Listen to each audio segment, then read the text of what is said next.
আসসালামু আলাইকুম। Hello guys, সবাই কেমন আছেন?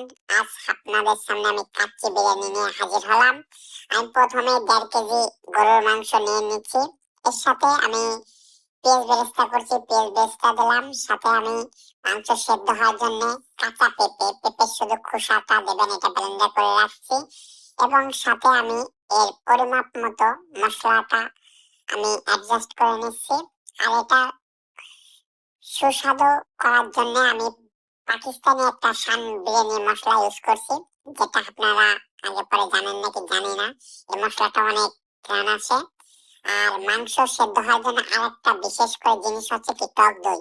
আপনারা বাজারে যে টক দইটা এটা ইউজ করবেন, এটার জন্য খুবই ভালো, যাতে মাংসটা খুবই নরম হয়, সফট হয়। কেমন? আর এর সাথে আমি পরিমাপ মতো মশলাটা আমি দিয়ে দিচ্ছি আস্তে আস্তে করে সব মশলাটা। আর তারপর বড় একটা জিনিস হচ্ছে, এই মশলার সাথে আপনারা একটা বিরিয়ানি মশলা, এটা সবকিছু দিয়ে ব্লেন্ডার করবেন। কেমন? কারণ ওই মশলাটা না দিলে ঘ্রাণটা কম আসবে। এটা আমিও প্রথমে ইউটিউবে দেখে আমি বানিয়েছি, জানি না কেমন হয়। আর এই সর্বপ্রথম আমার কাচ্চি বিরিয়ানি এখন আমি আজকে বানাচ্ছি, তৈরি করতেছি। আশা করি ভালো হবে। এই যে আমি যে মশলাটা তৈরি করছিলাম, দেখেন আমি এর মধ্যে সবকিছু দিয়েছি। এবার আমি মাংসটাকে ভালোভাবে মিশিয়ে ফেলাচ্ছি। তেলটা আমি পরে দেবো। কেমন? পেঁয়াজ বেরেস্তা যে তেলটা ভেজে রাখছি, ওই তেলটা আমি ইউজ করবো। ওই তেলটা একটু পরে দেবো।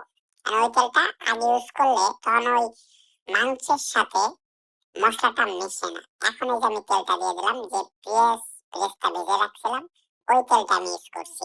এখন এই যে ভালোভাবে আমি ম্যারিনেট করে আমি 1 থেকে 1.5 ঘন্টা রেখে দেবো, কারণ ওই মাংসটা যাতে খুবই সফট হয়।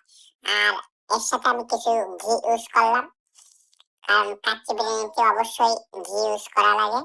এখন ভালোভাবে এটা 10 মিনিট ধরে আপনারা অবশ্যই মশলার সাথে মিশিয়ে, যাতে কি মাংসের মধ্যে মশলাটা যায়। এবার আমি 1 ঘন্টা এইভাবে রেখে দেবো। 1 ঘন্টা রেখে দিয়ে, এবং চাউলে যে আমি আগে ভিজিয়ে রেখেছিলাম, এই চাউলটা এখন আমি গরম পানির মধ্যে, তার মধ্যে আমি শাহি জিরা দিয়েছি আর কিছু তেজপাতা দিয়েছি। তার মধ্যে আমি দিয়ে দিচ্ছি স্বাদ মতো লবণ। আর এই যে দুধ পানি আমি করে রাখছি, এর সাথে আমি একটু বিরিয়ানি মশলাও দিয়েছি, যেটা আমি উপরে দেবো।